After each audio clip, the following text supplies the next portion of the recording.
যে ফেরাউন তার ক্ষমতার দাবদাহ দেখিয়ে সমগ্র মানুষকে তার পায়ের নিচে রাখতে চেয়েছিল, সেই ফেরাউনকে আল্লাহ লোহিত সাগরে, কেউ বলছে নীল নদ, তো নীল নদ বা লোহিত সাগর যেখানেই হোক না কেন, আল্লাহ ওখানে ডুবিয়ে কাদা খাইয়ে তাকে মেরে পুঁতে রেখে হাজার হাজার বছর ধরে আজকে মিশরের পিরামিডে তাকে শক্তি বানিয়ে আল্লাহ রেখেছে। এটাই তো আল্লাহ বলছেন, যাও কুল তুসিরু ফিল আরদ, জমিনের বুকে ভ্রমণ করো, বিচরণ করো, আর দেখো সত্যকে অস্বীকার করা ব্যক্তিদের অবস্থা কি হয়েছে, শক্তি করে রেখে দেওয়া হয়েছে।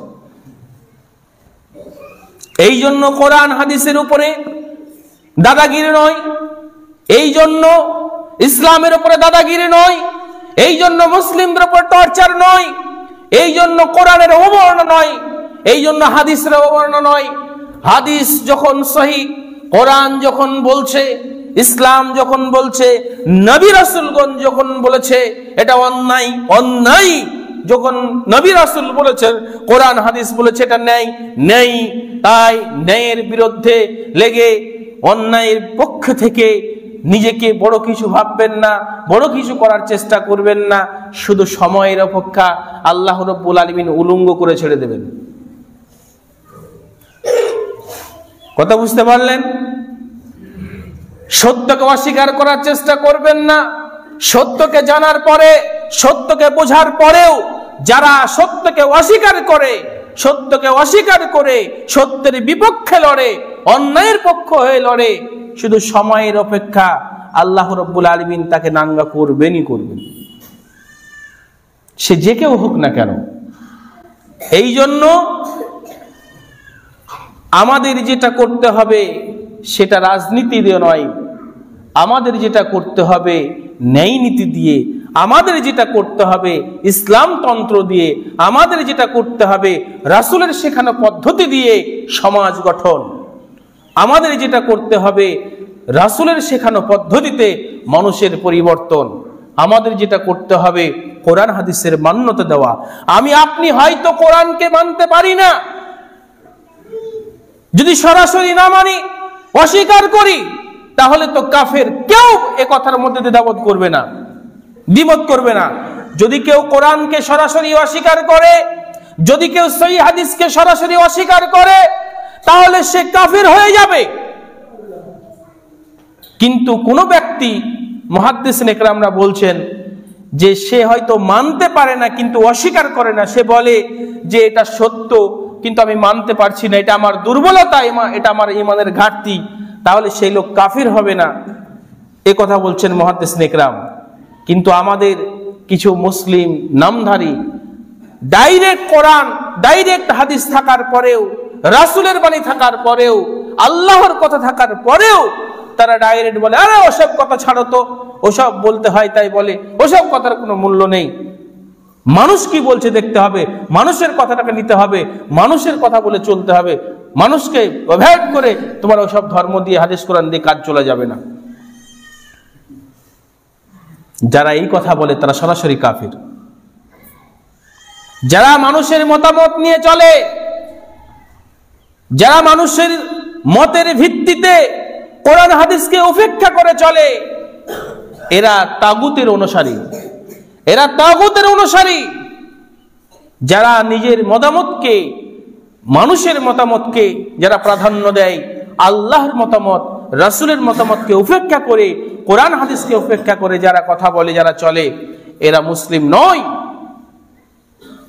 হতে পারে সে 2-4 কিলো গোশত কিনে খায়, হতে পারে 2-4 বছর বয়স, 5 বছর বয়সে তার লিঙ্গের ডগাটা তার বাপ কেটে দিয়েছে, কথা বুঝতে পারলেন না?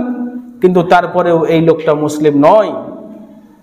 আল্লাহ রাব্বুল বলছেন, ওয়ামিনান নাসি মান ইয়াকুলু আমান্না বিল্লাহ, মানুষের মধ্যে অনেক মানুষ বলবে যে আমান্না বিল্লাহ ওয়া বিল ইয়াউমিল আখির, আমি আল্লাহর প্রতি ঈমান এনেছি, আখিরাতের প্রতি ঈমান এনেছি, ওয়া মা হুম বিমুমিনিন, কিন্তু তারপরেও তারা মুমিন নয়, তারপরেও তারা মুমিন নয়, মুসলিম নয়। কারণ তারা নিজের নফসের বশীভূত হয়ে চলে, তারা আল্লাহকে উপেক্ষা করে, রাসূলকে উপেক্ষা করে, তাদের দিলে আল্লাহর কথা, আল্লাহর ভয়, ডর ঢোকে না। তারা সব সময় মানুষের কথাকে প্রাধান্য দেয়, মানুষে কি বলবে, আমি যদি এখান থেকে সরে যাই ওই মানুষটা কি ভাববে, আমি যদি এই কাজটা করি ওই মানুষটা কি মনে করবে, আমি যদি এই কথাটা বলি তাহলে ওই লোকটার শত্রু হব, আমি যদি এই কথা বলি তাহলে ওই কাজটা এরকম হবে, ইত্যাদি ইত্যাদি। এই ভাবনা চিন্তা আল্লাহর সূত্র হচ্ছে, রাসূলের সূত্র হচ্ছে, এটা সে ভাবে না। কিন্তু এই কথা যদি বলি, আমি এই কাজ যদি করি তাহলে তো আমি অমুকের সূত্র হয়ে যাব, নাউযুবিল্লাহি মিন হাযা। আপনি সাধারণ একজন মানুষের বন্ধু হয়ে থাকার জন্য, সাধারণ একজন মানুষের বন্ধু হতে গিয়ে আপনি আল্লাহর সূত্র হয়ে যাচ্ছেন, আপনি রাসূলের দুশমন হয়ে যাচ্ছেন। তাহলে আপনি কি একবার ভেবেছেন যে রাসূলের যারা শত্রু, আল্লাহর যারা শত্রু, দুশমন, তারা কোনোদিন মুসলিম হতে পারে না? এই জন্য সত্য যখন জেনেছেন, সত্য যখন বুঝেছেন, সত্যকে গ্রহণ করতে হবে, সত্যকে মেনে নিতে হবে। যদি আপনার কাছে দুনিয়াবি কোনো ক্ষতি হয়, হোক। একজন ব্যক্তিকে দাওয়াত দিতে গিয়ে আমরা দুজন আলেম গিয়েছি, সঙ্গে আর একজন সাধারণ মানুষ আছেন। একজন ব্যক্তিকে হক কথার দাওয়াত দিচ্ছি, সঠিক কথাটা বোঝাচ্ছি, যখন বলছি উনি স্বীকার করলেন যে আমরা এতদিন ধরে যে কাজ করেছি এটা অন্যায়, জেনে বুঝে অন্যায় করেছি, স্বীকার করলেন।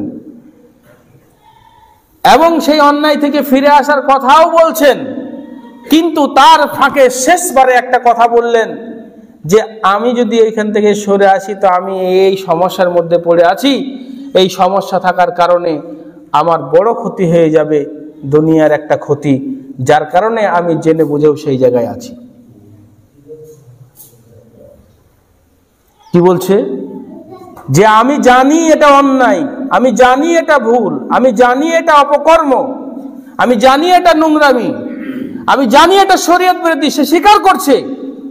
তারপরেও সে বলছে আমি এই জন্য সেই কথাটার বিরোধিতা করতে পারিনি, আমি এই জন্য সেইখান থেকে পা উঠাতে পারিনি। কেন? যে আমার দুনিয়ার একটা ক্ষতি হবে। সে লোকটা 5 ওয়াক্ত নামাজ পড়ে দাড়িওয়ালা লোক, সে লোকটা ফজরের সময় ঠান্ডা কনকনে শীতের সময় উঠে উজু করে, দিয়ে নামাজ পড়ে। তার নামাজ পড়ার কোনো মূল্য আছে? কোনো দাম আছে তার নামাজ পড়ার? কোনো মূল্য আছে? তাকে বললাম যে সুমাইয়ার ইতিহাস পড়া আছে, তাকে বললাম আব্দুল উজ্জার ইতিহাস পড়া আছে, জানা আছে, শোনা আছে। আরে যে আব্দুল উজ্জা, পরবর্তী তার নাম হলো আব্দুল্লাহ, তার চাচার বাড়িতে ছিল, সমস্ত কিছু সম্পদ কেড়ে নেওয়া হয়েছিল। বাপ ছিল না, বাপ মারা গেছিল, মা অন্য জায়গায় বিবাহ করেছিল। সমস্ত সম্পদকে কেড়ে নিয়ে উলঙ্গ করে, এমনকি পরনের কাপড়টাও নিয়ে হয়েছিল, ছিনিয়ে নেওয়া হয়েছিল। তারপরেও সে দিন ইসলামকে ছাড়েনি, আল্লাহকে ছাড়েনি, রাসূলকে ছাড়েনি। সে উলঙ্গ হয়ে চলে গেল, মায়ের কাছে একটা কাপড় ভিক্ষা চেয়ে মার কাছ থেকে গিয়ে একটা কম্বল নিল, দুটুকরো করে একটা পরনে দিল, একটা গায়ে দিয়ে আসহাবে সুফার দিকে ছুটলো। আল্লাহু আকবার। আর তোমার সামান্য হয়তো একটু কিছু ক্ষতি হবে, আর সেই ক্ষতির জন্য তুমি হকটাকে জেনে বুঝে অস্বীকার করো। সুমাইয়াকে বলা হচ্ছে তার স্বামীকে এক খাম্বায় বাঁধা রাখা আছে, সন্তানকে এক খাম্বায় বাঁধা আছে। বলা হচ্ছে তুমি যদি দিন ইসলাম না ছাড়ো, এই হাবলকে যদি তুমি আল্লাহ ভগবান বলে স্বীকার না করো, স্রষ্টা বলে স্বীকার না করো, তাহলে তোমার চোখের সামনে সন্তান মেরে ফেলা হবে, স্বামীকে মেরে ফেলা হবে, তোমাকে মেরে ফেলা হবে। তারপরেও সুমাইয়া আহাদ আল্লাহ আল্লাহ করছে। শেষ পর্যন্ত সুমাইয়াকে মেরে ফেলাও হলো, হত্যা করা হলো। শুধু হত্যাই করা হয়নি, তার লজ্জাস্থান দিয়ে বর্ষা বল্লম ঢুকিয়ে নোংরা নেককার ভাবে তাকে হত্যা করা হয়েছিল। তারপরেও সে দুনিয়ার শাস্তিটাকে শাস্তি মনে না করে পরকালের শান্তির জন্য সে নিজের জীবনকে বিসর্জন দিল। তুমি কেন নামাজ পড়ো ভাই? কিসের জন্য ফজরের নামাজ পড়তে যাও? এত ঠান্ডাতে উঠে কি নামাজ পড়ো তুমি? জেনে বুঝে তুমি অন্যায়কে সমর্থন করো, জেনে বুঝে সামান্য দুনিয়ার একটু তোমার এই ভয়, এই দুনিয়ার কি এমন হয়েছে যে তোমাকে মেরে ফেলবে, তোমাকে হত্যা করবে, কি হবে? আমি তো বলি কোনো সমস্যা নেই, কোনো সমস্যা নেই। যেই ব্যক্তির দিলে শাহাদাতের তামান্না নেই, যেই ব্যক্তির দিলে আল্লাহর ভয়কে দিলে না রেখে, যে লোকটা আল্লাহর ভয়, আল্লাহর শাহাদাত পাওয়ার জন্য যে আল্লাহর রাস্তায় নিজের জীবনটা যাবে, যাক, এই তাওয়াক্কুল, এই আশা, এই আকাঙ্ক্ষা না রেখে যে মারা যায়, ও মুনাফিকি অবস্থায় মারা যায়, এ সহিহ হাদিস। তো আপনি যদি হক মানার জন্য আপনাকে কেউ হত্যাও করে, আপনার 1 বিঘা জমি যদি চলেই যায়, তো কি সমস্যা আছে? কি সমস্যা আছে আপনার? আপনি তাগুতকে অস্বীকার করতে পারছেন না। কোরআন হাদিসের ডাইরেক্ট বিরোধিতা হচ্ছে, কোরআন হাদিসের ডাইরেক্ট অমান্য হচ্ছে, আপনাকে সেখানেই থাকতে হবে, সে কাজই করতে হবে। কেন? শুধু দুনিয়ার একটু স্বার্থের জন্য না বন্ধু, দুনিয়ার স্বার্থের জন্য নয়। আমরা চাচ্ছিলাম, আমাদের চাওয়া ছিল যে গোটা গ্রামের সমস্ত মানুষ কোরআন হাদিসের আওতায় আসবে, শরীয়ত বুঝবে, শরীয়ত মানবে। নবীও চেয়েছিলেন তাই, যে শরীয়ত বুঝবে, শরীয়ত মানবে। কিন্তু তাই কি সম্ভব? তাই কি হয়? নবী বলছেন চেষ্টা করেছেন, নবী চেষ্টা করে পারেনি, তো আমাদের মতো সাধারণ আলেম চেষ্টা করে কি সবাইকে দিনের পথে নিয়ে আসতে পারবে? সম্ভব হবে? কোনোদিন সম্ভব নয়। কিন্তু তাই বলে চেষ্টা ছেড়ে দিতে হবে?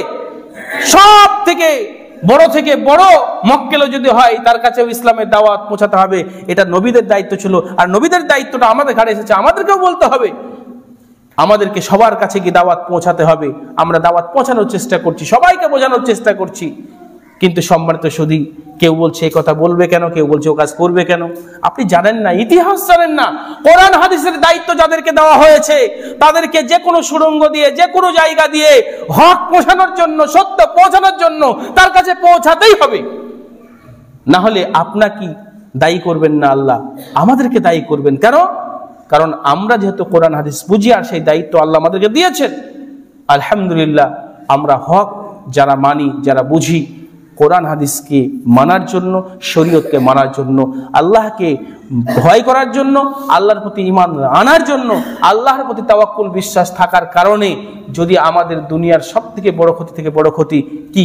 জীবন চলে যাওয়া। জীবনটাও যদি চলে যায় তাতে কোনো সমস্যা নেই। কথা বুঝলেন না? শেখ আব্দুর রাজ্জাক বিন ইউসুফ একটা কথা জোর দিয়ে দিয়ে বলেন, আমি মুসলিম চিরনা নবীর, আমি মুসলিম চিরনা নবীর, মরণকে করি না ভয়, মরলে শহীদ বাঁচলে গাজী, উভয় সমান, মরণকে আমি করি না ভয়। কথা বুঝতে পারলেন না? আপনি কেন ভয় করছেন দুনিয়ার সামান্য? আপনার ছেলের জন্য চিন্তা করছেন?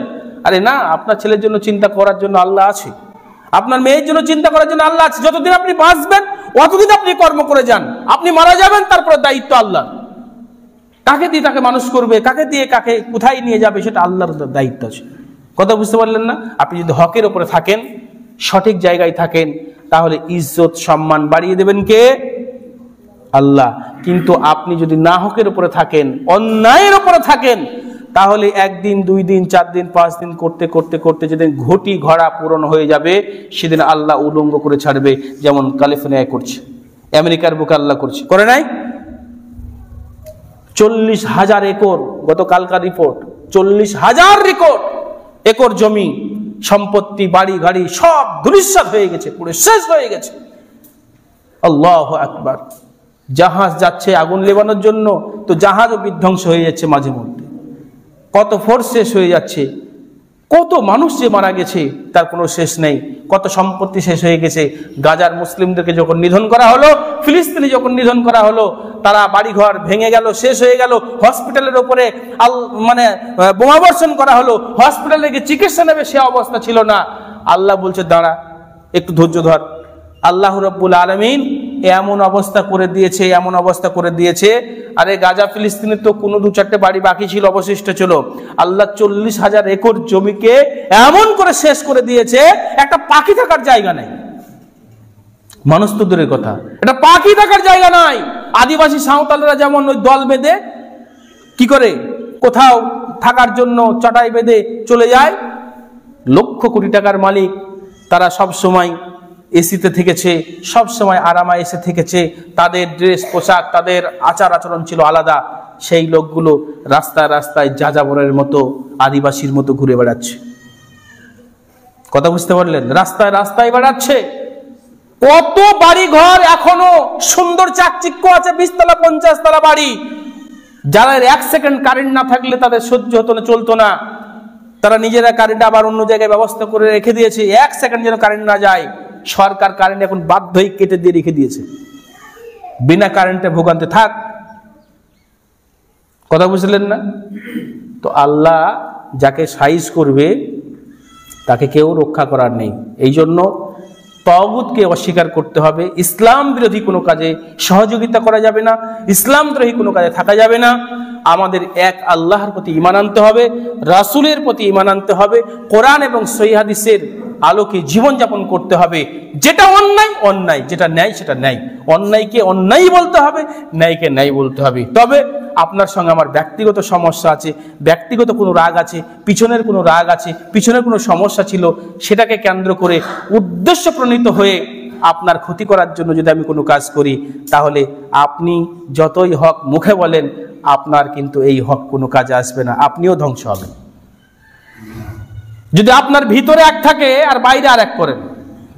প্রকৃতপক্ষে কোরআন মানার জন্য কথা বলতে হবে, প্রকৃতপক্ষে হাদিস মানার জন্য কথা বলতে হবে। আমি বড় বড় লেকচার দিচ্ছি, কিন্তু আমার উদ্দেশ্য আছে ভিতরে খারাপ, কাউকে নষ্ট করার, কাউকে ক্ষতি করার, কারো ক্ষতি হোক এই চিন্তা, এটা নয়। আপনাকে আমি সংশোধন করার চেষ্টা করছি, আপনাকে বোঝানোর চেষ্টা করছি হাদিস ও কোরআন দিয়ে, কিন্তু আপনি বুঝছেন না। আপনার ক্ষতি আল্লাহ করবে, আমার কিছু করার নেই। কিন্তু আমি মুখে বলছি এক, আর ভিতরে উদ্দেশ্য আছে আর এক, তাহলে এটা কিন্তু আপনিও কোনো দিকে কম নন, আপনিও এই পাপের অংশীদার হবেন, আপনাকেও ছেড়ে দেওয়া হবে না, আপনিও একদিন উলঙ্গ হয়ে যাবেন। সেটা আমি হই, আপনি হন, আর যেই হন না কেন, ইনশাআল্লাহ। তবে একটু ধৈর্য ধরতে হবে। ইন্নাল্লাহা মা'আস সাবিরিন, আল্লাহ যারা ধৈর্য ধারণকারী, আল্লাহ তাদের সঙ্গে আছে। আমরা ধৈর্য ধারণ করব, সবর করব, হকের কথা বলবো, হক পথে চলবো, ইনশাআল্লাহ। ন্যায়নিষ্ঠর কথা বলবো, কোরআন হাদিস যেটা হক সেটাই বলা হবে, কোরআন হাদিসে যেটা আছে সেটাই বলা হবে। কোরআন হাদিসের বিপক্ষে কোনো কথা চলবে না। আল্লাহদ্রোহী কোনো কাজ এই সমাজে চলবে না, আল্লাহদ্রোহী কোনো কাজ এই সমাজে চলতে দেওয়া হবে না। এই নিয়ত, এই চিন্তা ভাবনা করে চলতে হবে। ওই সমাজে এই করে, এই সমাজে ওই করে, অমুক দেশে এই করে, অমুক দেশে এই করে। আর যে দেশে করে করুক, কোরআনে নেই, হাদিসে নেই, করা যাবে না। যে সমাজ করে করুক, এটা চলবে না, শরীয়তে নেই, নেই। এই মানসিকতা নিয়ে জীবনযাপন করেন, ইনশাআল্লাহ আল্লাহ আপনার সম্মান বাড়াবেন, আল্লাহ আপনার ইজ্জত বাড়াবেন। আল্লাহর কাছে পরিশেষে দোয়া করি, হে আল্লাহ, তুমি আমাদের প্রত্যেকটা মানুষকে কোরআন ও সহিহ হাদিস বুঝে মেনে চলার তুমি তৌফিক দান করো, আল্লাহুম্মা আমিন। আয় আল্লাহ, প্রত্যেকটা মানুষ